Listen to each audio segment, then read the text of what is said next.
이젠 AI 시대라는 새로운 시대가 열린 거잖아요. 제가 생각했을 때 앞으로 AI 시대의 미용업은 안녕하세요, 차홍입니다. 오늘은 AI 시대의 끝까지 남는 직업에 대해서 알아볼 텐데요. 현재 필드에 계신 뷰티 디자이너 분들이나 아니면 미용사를 꿈꾸는 분들이 보시면 좋으실 것 같습니다. 전 세계에는 직업이 2만 개에서 많게는 4만 개 정도가 존재한다고 하는데요. 세계 경제 포럼에서는 10년 내에 직업의 40% 정도가 자동화되거나 재편되거나 또 사라질 수 있다고 얘기를 해요. 그러면 그 많은 직업들 중에 이 뷰티 디자이너란 직업은 어떨까요? 많은 학자나 기관에서는 뷰티 디자이너란 직업은 사라지지 않은 직업 10위 안에 늘 드는 것 같아요. 어떤 지표에는 2위까지도, 어떤 지표에는 5위 안에 늘 안정권에 있는 직업인데요.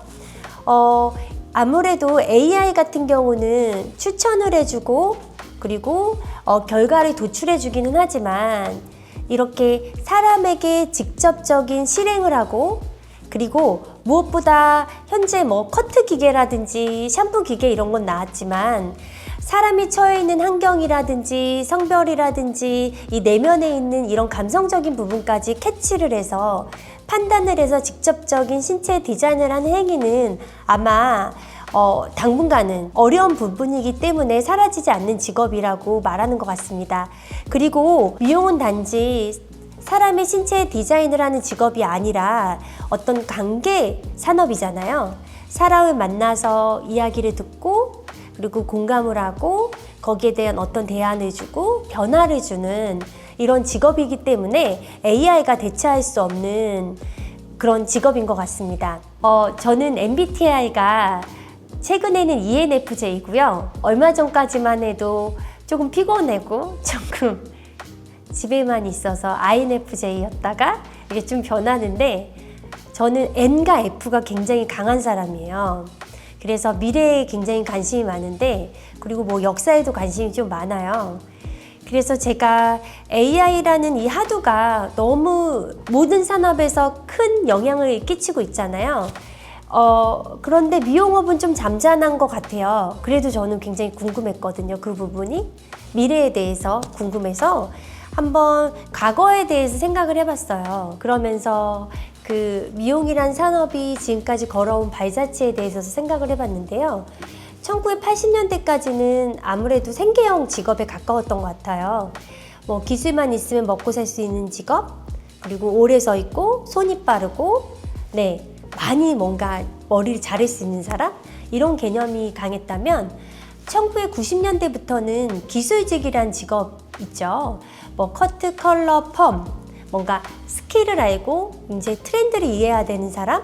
이런 지점에 머물렀던 것 같고요. 2000년도부터는 본격적으로 좀 디자인을 만드는 사람? 그냥 기술의 범주에서 벗어나서 얼굴과 분위기 그리고 라이프 스타일까지 고려를 해서 뭔가 머리 잘 됐어요 라고가 아니라 머리 예쁘게 됐네요 라고 아니라 그 사람에게 잘 어울리는 디자인을 해주는 사람으로 변화했던 것 같아요. 이젠 AI 시대라는 새로운 시대가 열린 거잖아요. 제가 생각했을 때 앞으로 AI 시대의 미용업은 사람을 보살피는 직업이라는 개념으로 바뀔 것 같아요. 그 이유가 뭐냐면 제가 초등학교 때 정말 오래전이에요.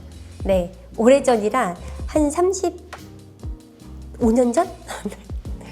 제가 지금 45이 됐기 때문에 너무 오래전인데 그때는 집에서 문을 열고 나가면 조그만 생선 가게 그리고 담배 가게라고 해서 담배만 파는 정말 조그만 가게 그리고 꽃 가게, 철물점, 그리고 문구점 그리고 그 당시에 구멍가게라고 해서 또 조그만 구멍가게 굉장히 집비하게 보석같이 예쁜 가게들이 있었어요. 그래서 아침에 나갈 때 일찍 문을 여는 분들이 어르신분들이 계시면 안녕하세요 안녕하세요 인사를 하고 하굣길에는 인사 못했던 분들한테 다시 인사를 하면서 서로 안부를 묻고 그리고 또 근황도 묻고 이랬던 기억들이 있거든요. 그게 저한테는 굉장히 따뜻하게 남아있는데 지금은 여러분들 문 열고 한번 밖에 나가보세요. 정말 다 사라졌죠. 카페들은 만날 수가 있지만 조그만 책방, 생선가게, 뭐 세탁소, 뭐 예전에 만났던 비디오 가게, 뭐 서점 이런 것들이 지금 없어요. 그래서 사람과의 관계가 좀 단절이 되고 뭔가 외롭다고 해야 될까요? 서로가 누가 어디에 사는지 모르는 시대가 되었죠. 그래서 저는 마지막 남은 보루가 그 미용실이 아닐까 생각을 하거든요. 미용실이란 직업은 아마 한 지역에 남아서 그 지역에 사는 사람들에게 안부를 묻고 그 지역에 있는 사람들의 그런 삶을 이해하고 그리고 좀 보살필 수 있는 직업으로 바뀌어야 되지 않나라는 생각이 들어요. 우리가 뭐 한 분야에서 업을 갖게 됐을 때는 성공하고 싶다라는 마음을 갖게 되잖아요. 그냥 뭐 대충 하고 싶다라고 해서 직업을 선택하는 사람은 없을 거예요. 아마 이 분야에서 뭐 1인자가 되고 싶다까지 아니어도 성공하고 싶다. 그 안에는 인정욕구라고 해서 그 분야에서 잘해서 칭찬도 받고 싶고 그리고 나의 손재주라든지 아니 나의 디자인 감수성을 표현하고 싶은 자아실현의 욕구도 있고 또 생계도 해서 좀 안정적인 삶을 영위하고 싶은 마음까지도 포함이 될 텐데요. 근데 거기서 조금 더 벗어나서 성공이란 개념은 아마 제가 생각하는 성공은 궁극적으로 이 모든 것들이 어우러져서 내가 발전할 수 있고 나의 발전이 사회에 기여가 됐을 때 궁극적으로 성공한 삶이 아닐까라는 생각을 해봐요. 그러면 이 미용이란 직업이 사회가 이렇게 변화되고 뭐 1인 가구는 폭발적으로 증가를 했고 그리고 많은 뭔가 인간 간의 관계망들이 다 사라지고 있는데 남는 유일한 직업이 될 수도 있잖아요. 이랬을 때 미용사가 단지 머리를 하는 사람으로 머물게 될까? 저는 그렇게 생각하지 않거든요. 그래서 앞으로 AI 시대에는 뭐 성공이란 개념도 많이 변화하겠지만 변화되는 이 세상에서 필요한 덕목은 사람을 보살피는 능력이 아닐까라는 생각이 들어요. 그럼 막연하게 느껴지는 AI 시대에 사람을 보살피는 능력이라는 게 좀 막연하잖아요. 그러면 그 능력을 갖추기 위해서는 어떤 것들이 필요할지에 대해서 제가 한번 얘기를 해볼게요. 우선 첫 번째는 기술은 당연한 거고요. 그 안에서 사람을 읽는 능력을 키워야 된다고 생각을 해요. 사실 디자인이라는 거는 나 아닌 타인을 공감하고 이해하고 그 사람을 위해서 만드는 행위잖아요. 의자 만들 때도 내가 앉을 의자가 아니라 누가 이 의자에 앉을지에 대해 생각을 해야 좋은 의자가 나오고 옷을 만들 때도 내가 좋아하는 옷보다 어떤 사람이 이 옷을 입었을 때 삶이 더 행복해질 수 있을까를 생각해야지. 음식도 그렇고요. 네, 그런 것처럼 나 아닌 타인을 읽을 수 있는 능력을 기르는 게 굉장히 중요할 것 같아요. 공감할 수 있는 능력, 이타심 이런 부분들이 굉장히 중요한 자질이 될 것 같고요. 두 번째는 트렌드보다는 맞춤형이라는 얘기를 하고 싶은데요.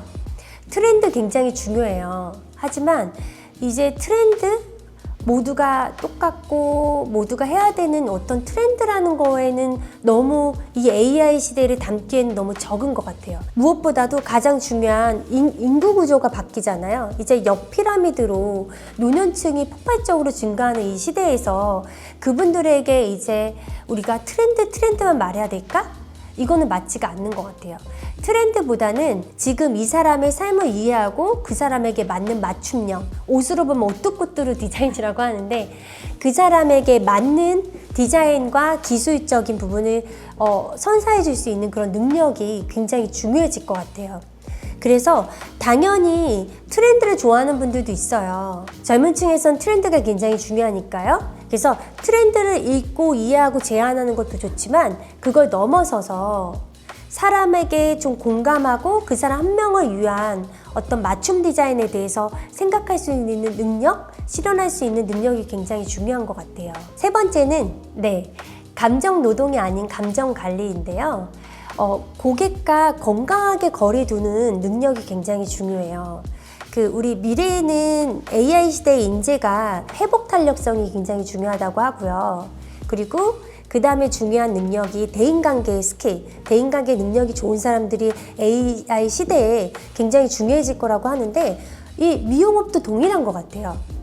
우리가 A라는 사람의 삶이 그대로 우리에게 왔을 때 그 사람의 감정이 100% 되는 경우가 있거든요. 아니면 더 상처받아서 더 깊어지는 경우도 있는데, 이런 거리 두는, 이 사람은 타인이고 나는 이 순간 이 사람을 돌봐주는 거지, 이 사람의 감정이 휩쓸리지 않고 이렇게 바로 내 자리를 찾아올 수 있는 그런 능력을 기르는 게 굉장히 중요한 것 같은데, 계속 이런 감정 관리라는 거는 어디 가서 어디 센터에 가서 한 번 받는다고 되는 게 아니고요. 그냥 데일리로 나만의 처방법 있죠. 나만의 감정을 이렇게 어디에 너무 업되지 않고 다운되지 않고 꾸준하게 이어갈 수 있는 나만의 처방법이 필요한데, 저 같은 경우는 마르크스 아우렐리우스의 명상록을 읽다가 잤는데, 그게 일기잖아요. 그런 좋은 성인의 이야기를 듣고 마음을 다시 리플레시하는 시간을 갖는데요. 여러분들도 미용업만에 관련된 건 아닌 것 같아요. 우리는 늘 사람을 만나야 되니까. 그래서 이런 부분들을 나만의 방법으로 단단하게 만들고, 그리고 누군가를 돕지만 거기에서 건강한 거리를 두는 방법들을 키워가 주시는 게 좋을 것 같습니다. 이제 마지막의 능력에 대해서 얘기를 하겠습니다. 마지막은 미용실과 미용사의 새로운 정의예요. 생각의 전환이 필요해요. 사실 이거는 능력이라기보다는 우리가 생각을 다시 하자는 거예요. AI 시대에 너무 많은 것들이 변하고 있거든요.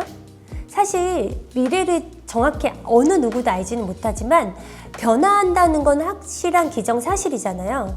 그래서 단지 미용사란 직업으로 성공하기 위해서는 기술을 잘해야 돼, 디자인을 잘해야 돼, 트렌드를 읽어야 돼, 여기에서 머무르는 게 아니라 우리의 미용실이란 공간과 미용사란 직업은 사람을 보살피는 직업으로 바뀌어야 된다라는 사고의 전환을 가지시면 굉장히 좋을 것 같아요.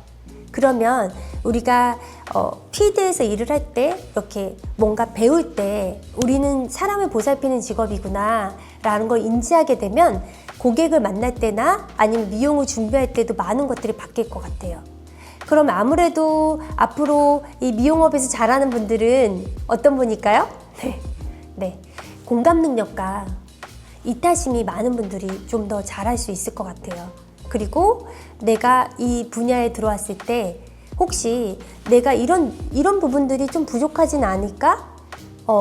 앞으로 미용업은 단지 뭔가 디자인만 만드는 직업이 아니라 사람을 어우르는 직업이어야 되는데 내가 이런 건 부족하지 않을까라고 하셔서 좀 배움의 폭도 좀 더 넓히면 굉장히 좋을 것 같습니다. 제가 시작할 때요, AI 시대의 마지막까지 남을 직업에 대해서 얘기를 했잖아요.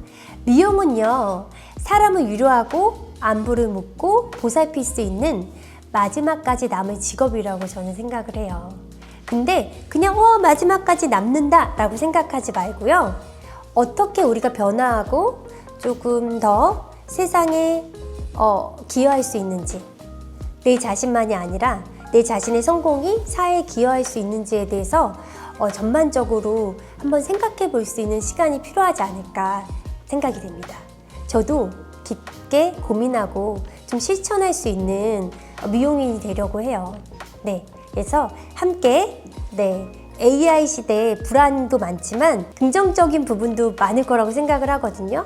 그래서 그 긍정에 더 긍정을 더할 수 있는 그런 직업군이 되었으면 좋겠습니다. 여러분들, 제가 나에게서 나간 것은 나에게로 돌아온다는 말을 굉장히 좋아하는데요.